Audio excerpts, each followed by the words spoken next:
దాచక నీ సంకల్పము తెలియచేయుచున్నావు.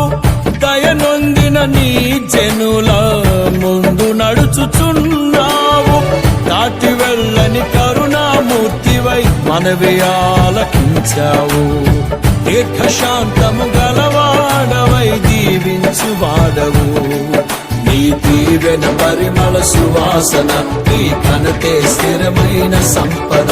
నీ దీవెన పరిమళ సువాసన, నీ ఘనతే స్థిరమైన సంపద.